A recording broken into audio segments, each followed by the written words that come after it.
नमस्कार, मैं हूँ आपके साथ आशा सरमान। आप देख रहे हैं रिपोर्टर में आज हम बात करेंगे कोरोना के जिस तरह से मामले बढ़ते जा रहे हैं। आपको बताते चले कि पूरे देश के अंदर इस वक्त यहाँ पर लगभग 2 करोड़ का आंकड़ा पहुंचता जा रहा है संक्रमितों का, और 24 घंटे की अगर बात की जाए तो 3 लाख का आंकड़ा ज्यादा तरीके से पार होता हुआ नजर आ रहा है। 24 घंटे में अगर 3 लाख का आंकड़ा पार हो रहा है तो जाहिर तौर पर चिंता का विषय बढ़ता हुआ नजर आ रहा है। और इस वक्त खबर सिर्फ कोरोना के हवाले से ही है, क्योंकि कहीं पर ऑक्सीजन की कमी है तो कहीं पर दवाइयों की कमी है, कहीं पर रेमडेसिविर नहीं मिल रहा है तो कहीं पर ऑक्सीजन प्लांट नहीं लगाए गए हैं। तो जाहिर तौर पर अगर हम केंद्र शासित प्रदेश जम्मू कश्मीर की बात करें तो यहाँ पर भी 3000 से ज्यादा मामले कल देखे गए थे। कल शाम तक के आंकड़े की अगर बात की जाए तो 3000 से ज्यादा आंकड़ा देखा गया। कश्मीर के अंदर 2000 से ज्यादा पॉजिटिव केसेस सामने आए, और जम्मू की अगर बात की जाए तो जम्मू संभाग में भी 1000 से ज्यादातर केसेस देखने को मिले, और 25 से 30 लोगों की मौत जो है वो भी देखने को मिली, जो एक बहुत बड़ी चिंता यहाँ पर खड़ा करता हुआ नजर आता है। तो सबसे पहले आपको सीधा लिए चलेंगे कश्मीर, और कश्मीर के सूरत हाल जानेंगे कि आखिर किस तरह से वहां पर लॉकडाउन की अब स्थिति बनने वाली है, क्योंकि आज शाम से 7 बजे से लेकर यहाँ सोमवार सुबह 7 बजे तक मुकम्मल तरीके से लॉकडाउन लगा दिया जाएगा। और कश्मीर के अंदर अभी किस तरह से तैयारियां की गई हैं, उसी के बारे में पूरी जानकारी के लिए हमारे साथ जुड़ रहे हैं हमारे सहयोगी तजम्मुल। क्या कुछ अपडेट है? अच्छा, जम्मू कश्मीर में बिलाखिर लॉकडाउन को रीइम्पोज करना ही पड़ा। हालांकि प्रशासन ने पहले ही बड़ी कोशिश की थी, containment zone, green zone, red zone इनको घोषित करने के बाद आज भी हमने शहर श्रीनगर के कई इलाकों में हमने जम्मू कश्मीर पुलिस की अजीबोगरीब कार्रवाई देखी। हालांकि कल शाम से ही कार्रवाई शुरू करी। मैं आपको एक मिसाल दे दूं, यह है चक रावलपुरा वानबल का इलाका, और इलाके में कंटेनमेंट जोन, कुछ कंप्लेंट्स थी कि इलाके में कुछ पॉजिटिव केसेस ज़्यादा आए हैं, लेकिन मेन रोड से ही बैरिकेड्स लगाकर इसको पूरी तरह से सील कर दिया गया। उसमें न सिर्फ आपको अब सील करने के लिए मुकम्मल तौर पर उसे बंद कर दिया गया। अगर खुदा न खास्ता आग लगी गली में, अगर खुदा न खास्ता बीमार किसी दूसरे मर्ज में मुब्तला तो उस वक्त इस बैरिकेड को नहीं खोला जा सकता है। इससे अंदाज़ा लगा जा सकता है कि घाटी में जिस वक्त कोरोना वायरस के केसेस ज़्यादा बढ़ने लगे और डेथ्स भी बहुत ज़्यादा आने लगी, जिसके बाद पुलिस ने प्रशासन के साथ मिलकर जिस अंदाज से बैरिकेड्स बनाए, ऐसा लगता है कि लंबा चलना है।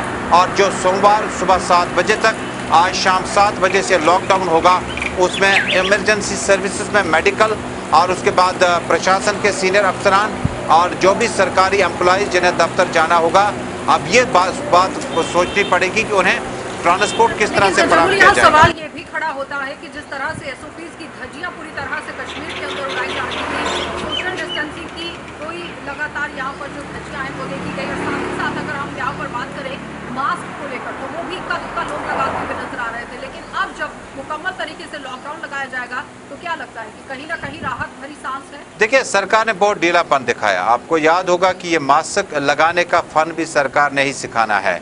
सरकार ने जिस तरह से बाग बगीचों को फेस्टिवल के तौर पर पेश किया और केंद्रीय सरकार की वाहवाही हासिल करने के लिए यहाँ ट्यूलिप गार्डन से लेकर बाकी ऑर्चर्ड्स को जिस तरह से खोल दिया, ऐसा लग रहा था कि शायद ब्राज़ील, अमेरिका या किसी दूसरे मुल्क में कोरोना वायरस हो। लेकिन उसके बाद प्रशासन ने अपना वो फेस्टिवल मुकम्मल करने के बाद लगातार बयानबाजियाँ की। जब उन्हें कहा गया सिविल सोसाइटी की तरफ से, आम लोगों की तरफ से कि लॉकडाउन कीजिएगा, 25-30 के आंकड़े बहुत होते हैं। जब आप जम्मू कश्मीर एक छोटी सी जगह, यहाँ पर 30 लोग जो हैं कोविड-19 के शिकार हो जाते हैं, लेकिन प्रशासन ने नहीं माना।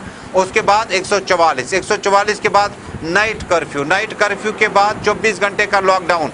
थोड़ी सी तरतीब नहीं दी गई है इस सारी स्ट्रेटजी को, लेकिन जो भी है हम लोगों ने भी थोड़ा सा बड़ा नेग्लिजेंस दिखाया, गफलत बहुत दिखाई। और आज भी जिस तरह से आपने चर्चा किया, मास्क का इस्तेमाल बहुत कम लोग कर रहे हैं, और भीड़ भाड़ वाले मकामात पर किस तरह से तैयारियां अब लॉकडाउन को लेकर कर दी गई हैं? दुकानों को कितने बजे से कितने बजे तक खोला जाएगा, कौन कौन सी दुकानें खुली रहेंगी, उस हवाले से कोई जानकारी? बिल्कुल, देखिए, सब्जी, फल, फ्रूट, मीट, चिकन, और उसके बाद मेडिकल इमरजेंसी सर्विसेज, और उसके बाद दूध दही वगैरह और रोटियां वगैरह खरीदने के लिए सुबह जब चूँकि रमज़ान का महीना तो सुबह कम ही लोग नान भाइयों का रुख करते हैं, रोटी बेचने वालों का रुख करते हैं। लेकिन जो इमरजेंसी सर्विसेज में जो भी डिपार्टमेंट आते हैं उन्हें छूट होगी, लेकिन उन्हें सोशल डिस्टेंसिंग बरकरार रखनी, दुकान बंद रखनी होगी, और उसके बाद कहीं ना कहीं आपको साइड में लेकर इन्हें फल फ्रूट देना होगा, वो भी गली कोचों में। जो मंडी होगी वो मुकम्मल तौर पर बंद रहेगी। जो कैपिटल जो स्टेट का है, जो कैपिटल हमारे ट्रेडर्स का है, बटमालू, लाल चौक, डाउनटाउन, ये मुकम्मल तौर पर बंद रहेगा। लेकिन कुछ डिस्ट्रिक्ट्स हैं जिन पर लॉकडाउन नहीं होगा, लेकिन 144 वहाँ पे नाफिज रहेगा। ट्रैफिक जैम की किसी को इजाज़त नहीं होगी और ये एक नुस्खा आजमाया जाएगा, देर आए दुरुस्त आए। चलिए, बहुत बहुत धन्यवाद तजम्मुल पूरी बातचीत के लिए। तो फिलहाल आपने देखा कि हमारे सहयोगी तजम्मुल हमारे साथ जुड़े हुए थे, जो हमें पूरी जानकारी दे रहे थे कि आने वाले समय में किस तरह से सूरत हाल कश्मीर घाटी के अंदर देखने को मिल सकते हैं, क्योंकि 11 जिलों के अंदर मुकम्मल तरीके से लॉकडाउन लगाया गया है, जो आज शाम 7 बजे से शुरू हो जाएगा और सोमवार सुबह 7 बजे तक जारी रहेगा। और जाहिर तौर पर जो इसेंशियल सर्विसेज हैं उनके लिए यहाँ पर राहत जो है वो लोगों को दी गई है। किसी की दुकानें खुली रहेगी, कहीं कुछ में नहीं खोला जाएगा। सोशल डिस्टेंसिंग का पालन करना बहुत ज़रूरी रहेगा। SOP की जो भी दी गई है उनका पालन करना बहुत ज़रूरी है। चलिए, अब आपको कश्मीर लिए चलते हैं और कश्मीर से सनम एजाज हमारे साथ जुड़ रहे हैं, वो भी अपडेट दे रहे हैं यहाँ पर कोविड को मद्देनजर रखते हुए। और साथ ही साथ आपको ये भी बताते चले कि जिस तरह से बाहर से गाड़ियाँ यहाँ पर पहुँच रही हैं, उनकी रजिस्ट्रेशन को लेकर लोगों को जो परेशानियाँ झेलनी पड़ रही थी, लेकिन अब एक राहत भरी सांस उनके लिए है। किस तरह से अपडेट कर रहे हैं सनम?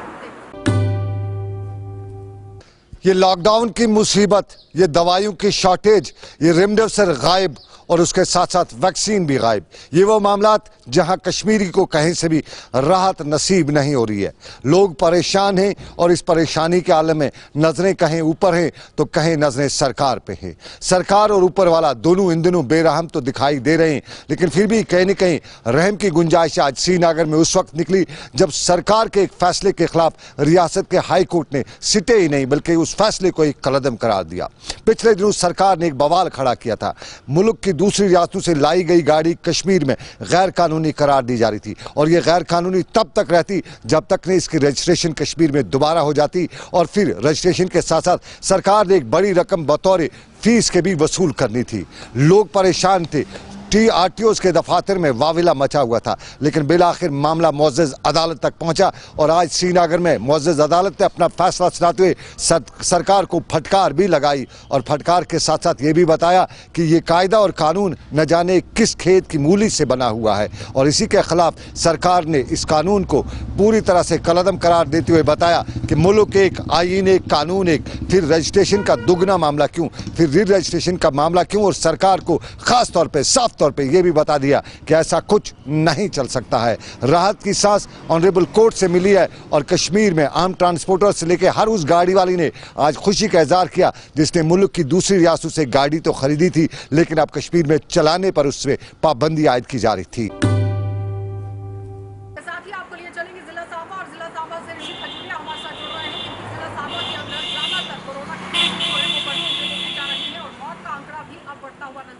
कल भी आपने देखा कि 3 लोगों की यहाँ पर मौत हो गई, लेकिन इस वक्त जिला सामा के अंदर क्या कुछ सूरत हाल है, ऋषि के पास चलते हैं, देखिए। कोरोना वायरस से लगातार हालात बद से बदतर होते जा रहे हैं और लगातार जो पॉजिटिव मामलों का ग्राफ है ये बढ़ता जा रहा है, लेकिन उसी के साथ साथ अगर बात करें तो डेथ रेट भी अब लगातार बढ़ता जा रहा है और डेथ रेट को अब लेकर चिंताएं भी बढ़ने लगी हैं, क्योंकि कहीं ना कहीं पहले ये देखा जाता था कि डेथ रेट काफी कम होता था, लेकिन अब जिस तरह से ये जो दूसरी लहर कोरोना वायरस की लगातार चल रही है जिससे पूरा देश इस समय जो वो त्राही त्राही कर रहा है, लेकिन उसी बीच ये जो डेथ के केसेस हैं ये भी लगातार बढ़ते जा रहे हैं। और अगर पिछले कल का अपडेट आपको करें तो जिला सांबा में 3 डेथ रिपोर्ट हुई थी और आज भी अगर बात करें तो जिला सांबा में एक बार फिर से 3 नई डेथ जो वो रिपोर्ट हुई हैं। और मैं आपको बताना चाहता हूं ये जो 3 डेथ रिपोर्ट हुई हैं इस कोरोना वायरस की वजह से, तो मैं सबसे पहले आपको बता दूं कि एक डेथ रिपोर्ट हुई है सांबा के वार्ड नंबर 12 से, एक महिला जो कि 60 साल की उम्र बताई जा रही है इस महिला की, और इस महिला की को भी कुछ दिन पहले कॉम्प्लिकेशन हुई थी और उसी के चलते इस महिला को गवर्नमेंट मेडिकल कॉलेज जम्मू में उपचाराधीन किया गया, लेकिन इस महिला की अब कोरोना वायरस की वजह से मृत्यु हुई है। उसी के साथ साथ आपको बता दें कि जो दूसरी डेथ आज रिपोर्ट हुई है ये गुड़ा सलाथिया इलाके से रिपोर्ट हुई है। यहाँ पर 58 वर्षीय व्यक्ति जो कि गवर्नमेंट मेडिकल कॉलेज में ही उपचाराधीन था, तो इस व्यक्ति की भी मृत्यु हुई है। और उसी के साथ साथ तीसरी डेथ रिपोर्ट हुई है बड़ी ब्राह्मणा इलाके से, यहाँ पर भी एक व्यक्ति जो कि गवर्नमेंट मेडिकल कॉलेज में उपचाराधीन थे, इनकी भी इस कोरोना वायरस की वजह से मृत्यु हुई है। जम्मू खित्ते का मैं जिक्र कर दूं, जिसमें कठुआ जिला है, जम्मू जिला है, उधमपुर जिला और रियासी जिला है। बहरहाल एक सांबा जिला ऐसा है यहां पर लॉकडाउन नहीं लगाया गया है, लेकिन कहीं ना कहीं आप ये सोच सकते हैं, ये आप अंदेशा लगा सकते हैं कि अगर हालात बिगड़ते हैं तो यहां पर भी लॉकडाउन लगा दिया जाएगा। लेकिन कहीं ना कहीं बाकी जिलों के मुकाबले अगर देखें तो सांबा जिला में थोड़े से हालात जो वो बाकी जिलों से अच्छे हैं, इसलिए शायद यहां पर लॉकडाउन नहीं लगाया गया है। लेकिन जिस तरह से अब डेथ रेट भी लगातार बढ़ने लगा है और पॉजिटिविटी रेट भी लगातार बढ़ता है, तो उसी के चलते अब यहां पर भी हालात बिगड़ना शुरू हो चुके हैं। तो ये अब वक्त आ गया है कि हमें पूरी तरह से एहतियात बरतनी है, हमें पूरी तरह से एसओपीज का पालन करना है, प्रोटोकॉल्स का पालन करना है, ताकि इस वायरस को हम किसी तरह से कंटेन कर पाए। और जिला सांबा के दुकानदारों से यह भी आग्रह रहेगा कि जिस तरह से यहां जिला सांबा में कोई लॉकडाउन नहीं है, तो यहां लोगों को भी चाहिए वो अपना एक प्रोटोकॉल निर्धारित कर ही बाजारों का रुख करें। और उसी के चलते जो दुकानदार है वो भी कोशिश करें कि एक एक करके जो वो कस्टमर्स के साथ डील करें और कोशिश करें कि जो बाहर दुकानों के सर्कल्स बनाए गए हैं उन्हीं सर्कल्स पर जो वो कस्टमर्स को रखे, अंदर दुकानों के अंदर भीड़ भाड़ इकट्ठी ना करें। तो ये एक बड़ी अपडेट जो वो आज एक बार फिर से जिला सांबा से सामने आ रही है कि जो नई 3 और डेथ जो वो कोरोना वायरस की वजह से रिपोर्ट हुई है। आपको बता दें एक बार फिर से कि एक डेथ सांबा के वार्ड नंबर 12 से रिपोर्ट हुई है, एक घोड़ा सलाथिया इलाके से रिपोर्ट हुई है और एक बड़ी ब्रह्मणा इलाके से रिपोर्ट हुई है। तो अब जो डेथ टोल है, जिस तरह से कल शाम तक जो था ये 49 का था, लेकिन आज जिस तरह से ये 3 डेथ हो रिपोर्ट हुई है, तो अब ये जो डेथ टोल है जिला सांबा का 52 हो चुका है। तो ये चिंताजनक मामले अब लगातार सामने आते जा रहे हैं और यहां से एक चिंता बढ़ भी जा रही है कि जो एक्टिव मामले हैं वो भी लगातार बढ़ रहे हैं। इसलिए आप लोग पूरी तरह से सतर्क रहें, सावधान रहें और प्रिकॉशंस लगातार बरतते रहें और बिना मतलब एक बार फिर से कहेंगे कि घरों से बाहर आप ना निकलें, क्योंकि हालात लगातार बिगड़ते जा रहे हैं और इन हालातों को आने वाले दिनों में संभालना काफी ज्यादा मुश्किल हो जाएगा। चलिए अब आपको जिला डोडा लिए चलते हैं और डोडा से भी क्या कुछ सूरत हाल है, वसीम गट्टू जुड़ रहे हैं, देख लीजिए। अभी हमारे साथ बात करने के लिए जुड़े हैं सैयद नवेद हाशमी, डोडा के ही रहने वाले हैं और डिस्ट्रिक्ट यूथ प्रेसिडेंट हैं नेशनल कॉन्फ्रेंस के।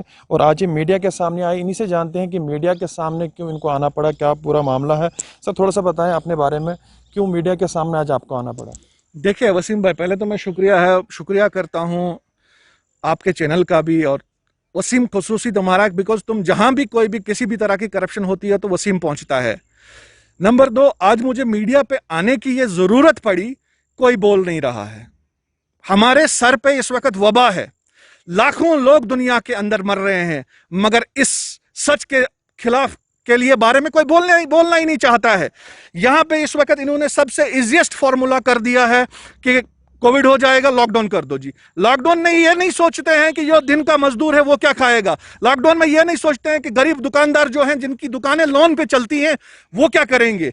इनका है लॉकडाउन कर दो और कोविड ठीक हो जाएगा। अगर लॉकडाउन करने से कोविड ठीक हो जाता तो क्या कुंभ मेले में जहां पे 50 लाख लोग थे, तो फिर तो वहां पे वो लाखों की तादाद में कैजुअलिटी होती। वहां पे तो कुछ गिने चुने लोग इफेक्टेड हुए हैं, बाकी तो सब ठीक है। रोकना चाहूँगा, जिस तरह से हमने देखा कि कोविड का कहर जिस तरह से पूरे मुल्क में बढ़ रहा है, और अब हमने देखा है कि अल्टरनेटिव डेज पे म्यूनसिपलिटी वाले एरिया में 50% मार्केट खुलेगी, यानी कि जो आज दुकान खुलेगी वो कल बंद रहेगी और परसों दूसरी वाली दुकान खुलेगी। मगर जिस तरह से हम देख रहे हैं उसके बावजूद भी वायलेशन काफ़ी ज़्यादा देखने को मिल रहा है। जो ही एडमिनिस्ट्रेशन को ये चीज़ पता लगती है कहीं पर वायलेशन हो रहा है, और उसी जगह को आके वहाँ पे चालान करके और फिर से चले जाते हैं, फिर से वही वायलेशन देखने को मिलता है। तो क्या लगता है आपको, इससे कोविड खत्म हो सकता है?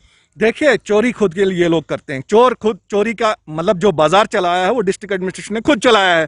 इनके कोई भी प्रोग्राम होते हैं या इनके जो गॉड फादर्स दिल्ली में बैठे हैं, अगर उनकी जमात का कोई भी प्रोग्राम होता है, वहां पे तो दर्जनों के लोग से 100 में सैकड़ों में लोग होते हैं। क्या वहां पे कोविड प्रोटोकॉल की कोई नहीं है? कल इन्होंने इनॉग्रेशन की डीडीसी के ऑफिस में, डीडीसी का ऑफिस बनाया, एक कमरे में 200 लोग थे। क्या वहां पे कोविड वायलेशन नहीं थी? क्या ये कोविड वायलेशन सिर्फ मजदूर पे है? क्या ये कोविड वायलेशन सिर्फ ऑटो चलाने वाले पे? क्या ये कोविड वायलेशन सिर्फ दूध बेचने वाले पे? क्या ये वायलेशन सिर्फ दुकानदार पे है? ये कुछ नहीं। ये अपनी करप्शन को, अपनी नाअहली को, अपनी नालायकी को छुपाने के लिए लॉकडाउन कर दो। सिंपलेस्ट तरीके से लोगों को भेड़ बकरियों की तरह घरों में बंद कर दो, बाकी खुद से कोविड ठीक हो जाएगा। कोविड इससे ठीक नहीं होने वाला है। आज भी हमें फोन आते हैं कि जीएमसी में 11 बजे ओपीडी में डॉक्टर आते हैं, शाम को 8 बजे को डॉक्टर मिलता ही नहीं है जीएमसी के अंदर। देखो, मैंने पहले ही बोला है आपको कि ये नाअहली है डिस्ट्रिक्ट एडमिनिस्ट्रेशन की। मैं बार बार एलजी यूटी से गुजारिश करता हूं, कमिश्नर सेक्रेटरी हेल्थ से डायरेक्टर हेल्थ सर्विसेज से गुजारिश करता हूं कि वो पर्सनली मॉनिटर करें जीएमसी डोडा को। जीएमसी डोडा करप्शन का एक हब बनने जा रहा है, जहां पे ट्रांसफरों का एक ऐसा दौर चल रहा है कि एक ट्रांसफर का 50-50 हजार लेके यहां पे सिर्फ ट्रांसफरें हो रही है। फिजिकली वहां पे जो करोड़ों रुपया बाहर से आ रहा है, लग कुछ नहीं रहा है। ना कोई इनके पास व्हील चेयर्स होती है, ना इनके पास दवाइयां हैं, ना इनके पास टाइम पे स्टाफ है। तो ये किस लिए जीएमसी? हम तो इस जीएमसी से पहले ही ठीक थे, हमारा अपना पुराना हॉस्पिटल ठीक था, कभी लोग इतना सफर नहीं किए जितना जीएमसी आने से यहाँ सफर। वाले से आपने बात की, काफ़ी बार एडमिनिस्ट्रेशन को आगाह भी किया गया, कंसर्न डिपार्टमेंट को आगाह किया गया कि एक ही कारण है, अगर बीमारी यहाँ पे होती है, फीवर आता है या बाकी सारी दिक्कतें जो आती हैं, वो एक ही रीज़न है। उसमें हमने भी सर्च किया था, हमने भी सीनियर डॉक्टर से बातचीत की थी कि अगर टाइफाइड यहाँ पे होता है, उन्होंने साफ तौर पर बताया था अगर टाइफाइड यहाँ पे होता है वो पानी की वजह से ही है। और उसके बाद भी इस तरह की लापरवाही। देखिए वसीम साहब, लापरवाही तब होगी, गवर्नमेंट ऑफ इंडिया ऊपर से सेंटर से 2 करोड़ रुपया फिल्टर प्लांट्स के लिए आता है। फिल्टर प्लांट्स को फिल्टर करने के लिए वो फ्लोरिस की वो टैबलेट्स आती हैं, पाइप्स आती हैं, मगर बदकिस्मती है कि जो 2 करोड़ वहां से आता है उसमें से 1.5 करोड़ रुपया डिपार्टमेंट खुद खा जाता है। इनके आप लाइव जाके इनके फिल्टर प्लांट चेक करो, डिफंक्ट हो गए हैं। इनको पाइपें लगा के लोगों को पानी पहुंचाना पड़ रहा है। इनका कोई भी फिल्टर प्लांट काम नहीं कर रहा है, इसलिए कि वो इनकी करप्शन के बेहट चढ़ा हुआ है। तब जाके डोडा के लोगों को गंदा पानी मिल रहा है और कोई रीजन नहीं है। यहां पहाड़ों पे तो इतने बड़े चश्मे हैं, क्या यहाँ पानी नहीं हमें साफ मिलेगा? वजह क्या है? वजह यह है जहां 2 पाइपें लगानी है वहां पे ये प्लास्टिक की आधी पाइप लगाते हैं। जहां पे फिल्टर प्लांट को इन्होंने 1000 रुपए का फिल्टर का वो डालना है, ये 100 रुपए का डालते हैं, वो बाकी सारा मार्केट में बेचते हैं। तो ये तो बीमारी ठीक नहीं होगी। बहुत बहुत शुक्रिया हमसे बात करने के लिए। ये हमारे साथ बात कर रहे थे सैयद नवीद हाशमी, नेशनल कॉन्फ्रेंस के यूथ प्रेसिडेंट है डिस्ट्रिक्ट के, और काफ़ी सारे इश्यूज़ को लेके ये सामने आते हैं। जब भी कभी इस तरह की किसी को दिक्कत हो, उन सब दिक्कतों को लेके सामने आते हैं ताकि उनका कोई हाल निकले। और उम्मीद यही कर सकते हैं कि एडमिनिस्ट्रेशन ये सारी चीज़ें देख रही होगी, मॉनिटर कर रही होगी, सरकार इन चीज़ों को देख रही होगी। उम्मीद यही कर सकते हैं कि जो भी इनने बताया, जो भी दिक्कतें हैं, वो जल्द से जल्द हल हों। चलिए अब आपको शहर श्रीनगर लिए चलते हैं और शहर श्रीनगर से भी क्या कुछ सूरत हाल है, इरफान फाजिल रिपोर्ट कर रहे हैं। वादी कश्मीर में आज शाम 7 बजे से मुकम्मल, जी हां, लॉकडाउन, और ये 82 आवर्स का लॉकडाउन जो है मंडे सुबह 7 बजे तक रहेगा। और अब लोगों ने सवाल भी यहां पर खड़े कर दिए गए हैं, क्योंकि देखा जाए तो एक जानिब सवाल यह है कि अगर कर्फ्यू लगाया गया तो साथ ही साथ एसेंशियल सर्विस की तो बात है, मगर लोगों को अगर इंपॉर्टेंट घर से बाहर निकलना होगा, अस्पताल पहुंचना होगा, तो उसके लिए डिप्टी कमिश्नर ने पासेस जारी किए कि नहीं, क्योंकि पासेस को लेकर बात करें तो जब इमरजेंसी पड़ती है तो वहां पर पासेस जारी करना लाजमन भी है। इस चीज को लेकर डिप्टी कमिश्नर ने अभी ट्वीट कर दिया, और ट्वीट करने के बाद यह भी बता दिया कि एसेंशियल सर्विसेज के साथ नजर रखना हमारा काम है, मगर सभी लोगों से गुजारिश की जाती है कि वो घरों पर ही बैठे, क्योंकि हालात इस वक्त कोविड को लेकर काफी ज्यादा उरूज पर है। जबकि हम देख रहे हैं कि एक साइड से ऑक्सीजन की किल्लत भी पाई जा रही है, और साथ ही साथ कोविड को रोकने के लिए, इस चेन को ब्रेक करने के लिए इस वक्त गुजारिश भी की जाती है। वायलेटर्स के खिलाफ कानूनी कार्रवाई भी हो सकती है, जबकि कल लगातार जमीनी स्तर पर 70 के करीब जो है चालान भी किए गए। फिलहाल हालत हाजिरा इस वक्त वादी कश्मीर को लेकर, यानी कोविड का कहर जारी, मगर उसे रोकने के लिए, चेन ब्रेक करने के लिए सरकार की गुजारिश अवाम से। अब आपको लिए चलेंगे जिला बड़गाम, और बड़गाम से भी अशरफ डार हमारे साथ जुड़ रहे हैं। इस वक्त बड़गाम के फैसलाबाद में खड़े हैं। यहाँ पर जो है हाल ही में एक ईंट के भट्टे की कंस्ट्रक्शन की गई थी, यहाँ पर चिमनी भी बनाई गई थी, और आज जिला इंतजामिया ADC की सदारत में एक टीम यहाँ पर आई और उसने जो है यहाँ पर जो चिमनी बनी थी उसको गिराई। ये देखिए आप पीछे आप देख सकते हैं। हालांकि काफ़ी लोग भी यहाँ खड़े थे, मगर पुलिस की यहाँ पर काफ़ी नफरी लाई गई थी ताकि कोई लाइन ऑर्डर की प्रॉब्लम न हो। हालांकि हम ये भी आपको बताते चले, ये जो चिमनी बनाई गई थी वो यहाँ पर खड़ी की गई थी, जो नया क्रिएशन ईंट के भट्टे की करनी थी, मगर जिला एडमिनिस्ट्रेशन ने आज यहाँ पर आके उस चिमनी को है जो गिरा दिया। आप पीछे भी देख सकते हैं क्रेन्स लगी हुई थी और जिसने इस चिमनी को गिरा दिया। पुलिस की काफ़ी नफरी लाई गई थी ताकि कोई लाइन ऑर्डर की प्रॉब्लम ना हो, मगर हम आपको ये भी बताते चले कि कुछ यहाँ पर औरतें आई थी जिनने काम रोकना चाहा, मगर जिला इंतजामिया ने एक न सुन के इस चिमनी को जो है यहाँ पर गिरा दिया।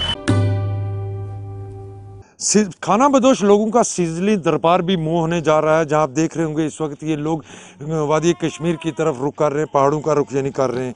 ये लोग राजौरी और पुंछ से बड़ी तादाद में हर बार मुगल शाहरा के रास्ते जाते हैं, मगर इस बार मुगल शाहरा गाड़ियों की आवाजाही के लिए बंद है। तो कितनी परेशानियां इनको आ रही हैं, इनसे बात करेंगे। सर, जिस तरह मुगल रोड बंद है, कितनी मुश्किल आ रही हैं इनसे? बहुत सारी मुश्किल आ रही हैं जी। कोई निके निके बकरोट छलाट, निके निके बच्चे जी, निके निके बच्चे रस्ते पे सारे कोई खजल होए न, बड़ी परेशानी आ रही है जनाब। तो तुसें गवर्नमेंट की क्या परमिशन वास्ते अप्लाई नहीं किया सी, ऐसे परमिशन दी जाए? नहीं जनाब जी, नहीं किया। आखने के पुंछ ने डीसी ने बंद किया, पता क्या पता सर। तो कितना टाइम लग सकता कि इस तरह जाने की? बुजुर्ग लोग हैं, किस तरह खड़सो? हूँ फिर पैदल ही आस्ते आस्ते खड़सा हूँ, क्या करना। कितनी मुश्किल आनी है कि इस बहुत बड़ी मुश्किल आनी है जी। कोई गड्डी नहीं, कोई पैदल ही जाना पैना, हूँ क्या कर। अगर ऐसे लाती रास्ते से कोई बंदा बीमार हो जाना या कोई और परेशानी आनी है, फिर क्या करोगे? फिर जनाब जी मुश्किल ही है, तो और क्या करोगे। गवर्नमेंट की अपील है कि रास्ता छोड़ना चाहिए ना, और क्या। मतलब इस तो पहले गवर्नमेंट ने या डीसी ने गल की है कि इस रोड की खोला जाए? नहीं जनाब जी, हमने नहीं की, पर मत अगे बड़ा लोगों ने करी वेगी। ये हमारे साथ वो खाना बदोश जो हर बरस की तरह इस बरस भी वादी कश्मीर का रुख कर रहे हैं और कालाकोट के इस इलाके से ये उस तरफ जाने की तैयारियों में निकल चुके हैं।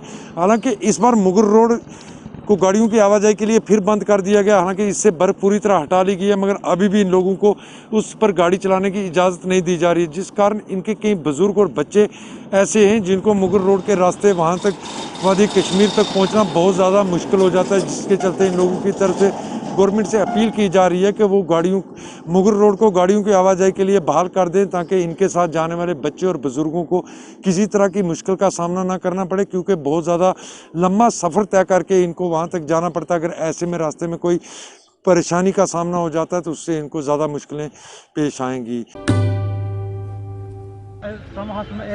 इलेक्ट्रिशियन काम कर रहा हूँ।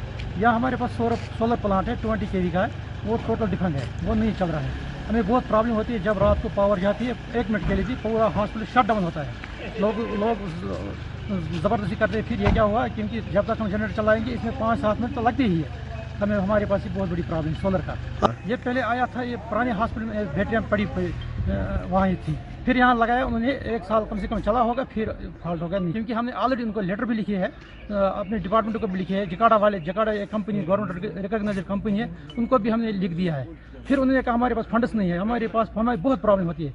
जब तक हम जनरेटर चलाएंगे तब तक काफ़ी प्रॉब्लम होती है यहाँ हॉस्पिटल में। अगर हॉस्पिटल 24/7 चलाना है तो पावर ज़रूरी है इसमें है, क्योंकि कोविड में भी पावर की बहुत ज़रूरत है। क्योंकि इसका एक ही नतीजा है कि सोलर प्लांट हमें चाहिए और चलना चाहिए। अगर जिस वक्त अस्पतालों की हम यहाँ पे बात करेंगे तो बिल्कुल इस वक्त इमरजेंसी के तौर पे हर एक अस्पताल में मशीनरी तो चलानी ज़रूरी है। वहीं पे अगर हम ट्रॉमा हॉस्पिटल पटन की यहाँ पे बात करें, यहाँ पे तो ट्रॉमा हॉस्पिटल पटन में यहाँ पे तो सोलर सिस्टम लगाया गया था, क्योंकि ये अभी नया ही हॉस्पिटल बना है, तो कुछ महीनों के बाद ही वो सोलर सिस्टम यहाँ पे खराब हो चुका है। अगर सोलर सिस्टम की यहाँ पे बात करेंगे, लाखों रुपए उसका कास्ट बताया जाता है, तो यहाँ पे महकमे को चाहिए पहले इस पे इन्वेस्टिगेशन करे कि अगर कुछ महीनों के बाद ही वो यहाँ पे लाखों रुपए का ये सोलर सिस्टम यहाँ पे खराब हो चुका है, उसमें तो वारंटी या गारंटी क्या कुछ नहीं था, और साथ साथ में इस वक्त उसको फंक्शनल बनाया जाए ताकि यहाँ पे जो मशीनें हैं उनको यहाँ पे अच्छी तरीके से चलाया जाए।